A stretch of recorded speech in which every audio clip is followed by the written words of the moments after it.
Okay, number one. Okay, calm down. Where are you at? She's pinging on Kenner at 2595, and she's extremely out of breath. She sounds like she's running. Welcome back to the Scream Files, where we dive deep into the most shocking true crime cases. Today, we're covering a case of betrayal, deception, and murder, the tragic killing of Robert Poynter, a respected firefighter whose life was cut short by the very person he trusted the most. This case stunned the small town of Royce City, Texas, and today we're going to break down what really happened.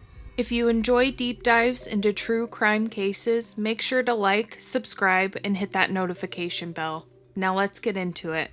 Robert Poynter was a well-respected firefighter and captain in the University Park Fire Department. He was known for his dedication, bravery, and commitment to his family. After a long and honorable career, Robert was looking forward to retirement with his wife, Chasey Poynter, and their young daughter.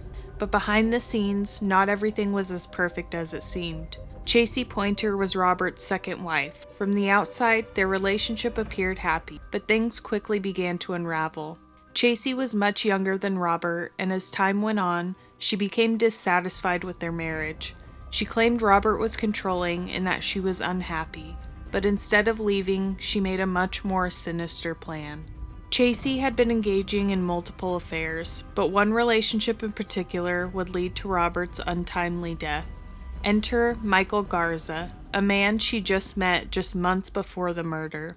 Their affair quickly intensified, and soon Chasey began to manipulate him into believing that Robert was abusive, and that the only way to solve her problems was to get rid of him. On the night of September 9th, 2016, Chasey lured Robert to a rural road in Royce City, Texas. She called him telling him she needed help because her Jeep was stuck in the mud. Robert, always the hero, rushed to her aid, but he had no idea what was waiting for him. As Robert arrived, he was met with a shotgun blast to the head. He died instantly. Shortly after the shooting, Chasey briefly calls 911, but the call disconnects. She flags down a police officer, claiming she had just found her husband dead, but her story kept changing, and investigators quickly realized something wasn't right. What's going on? My husband, he went to go help me. My Jeep is stuck in the back, around the corner, and he's been shot in the head, please. Come here. Have a seat. Have a seat. Have a seat. Please. Stay in here. Stay in here. Calm down. Breathe slow. So was anyone else out there with you? No, I was out there by myself. I told him was it your husband? What's his name? Robert Poynter. Nose after your mouth. Slow your breathing down. Concentrate on that. Okay. Tell us what happened. And when he texted me, I told him I was 3 miles away. He texted me and told me it was a long 3 minutes. When he texted me, I came around the curve and I went off the road. And he said, I don't think I can make it down the road. So we walked up here and we walked back to my Jeep. I was sitting right at the back of it, and I went to go get, and I heard a shot, and the Jeep started rolling, and I didn't see anything, and I saw a shadow. That's all I saw. Is he okay? That's my husband's blood. Just breathe for me, okay? That's my husband's blood. Just breathe for me. That's my husband. We don't spend a lot of time together. We can only see each other for a couple days. All right. Because we just Argue. yes, but it's because we don't spend a whole lot of time together because of his shifts. Why would your husband be trying to take your daughter from you, though? Like, what reason did he Because give you? he knows that that's what's going to hurt me the most, and he knows that's what's going to make me stay. He's done it before. We used to stop and get tacos at Jack in the Box when he'd come home late from work. Uh-huh. And so I asked him if he wanted to meet me at Jack in the Box. I honestly, I don't know. I was looking at my phone, trying to call 911, and then when I looked up, there was nobody there. Okay. You probably think I'm crazy. No, I need to understand. I wasn't there. I need to understand what you saw, okay?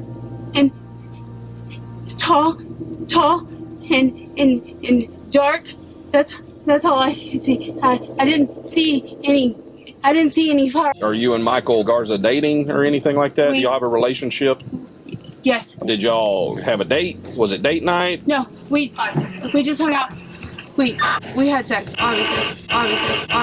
At first, Chasey acted like the distraught widow, saying she had no idea what happened, but inconsistencies in her story led detectives to dig deeper. Through phone records and text messages, they uncovered a web of lies, manipulation, and premeditation. Chasey had been texting Michael Garza leading up to the murder, coordinating their plan. Random bruises from Robert. He could just be home grabbing me. He's done this to me for 7 years. I put the Jeep apart, and then I touched his face, and I yelled his name, and when I pulled my hand away, and there was blood all over my hand. The streak right there on your arm is a blood splatter, okay? You see how it splatters up your arm? Yes. That is not from... I was not next to him. When I touched him, I had blood running down my arm, and then I fell into a blood puddle. You didn't see anybody standing there? No. I don't buy it. I think you're full of crap. I want you to tell me the truth. I want you to tell me who pulled the trigger. I don't know. was sure this table length distance away, somebody taking a shotgun, pushing it right up against your husband's head. Boom. No. Boom. And you're telling me you see nothing? You see nothing. He had a camo gun. A camo gun. How big is this camo gun? Like this big. Michael and I ended up having sex while I was there. He said, if I see him kiss you, he said, I'm going to cut the lips off. I don't know if he did it. I don't know that. Who killed your husband? Who shot Robert?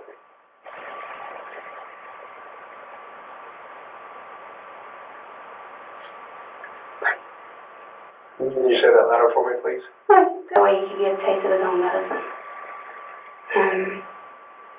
But I never asked him to kill him. And then the plan to kill Robert was planned today. He had talked about it, yes. And then And what exactly did he say was the plan? he told me it was going to make it look like a robbery. I don't stop. He didn't even have duck. He didn't even have time to react. And he shot him. Oh my God. He shot him. He pushed me down. He picked up my phone. He ended the call. And he threw it down in front of me, and I was on my hands and knees in the mud. I believe that he's infatuated with you, obsessed with you. I don't know what all you've truly told him. I had talked about us, trying to live together, and I kept telling him I don't want to live with anybody. Okay. And when he told me he loved me, I kept telling him, I was like, that's what. Robert and I have been having problems again, and he then he's gonna kick me out, and then he's gonna take Addison from me again. I talked to Robert yesterday. I know.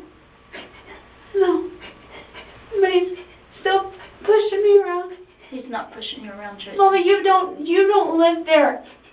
You're not gonna yell at me, Tracy. I'm not. I want to know what happened last night. What is all that on your leg? He pushed me down when he got my phone, and then I took off running. This Michael person did this to you? I didn't want him to kill him. I just wanted him to scare him, to. Oh, no. You just wanted Michael Garza to scare Robert. To stop you hurting me. Officer, can we get my wife out, please? I didn't want him to do it. I just wanted him to scare him enough that he would quit doing this to me. I don't want to hear it anymore.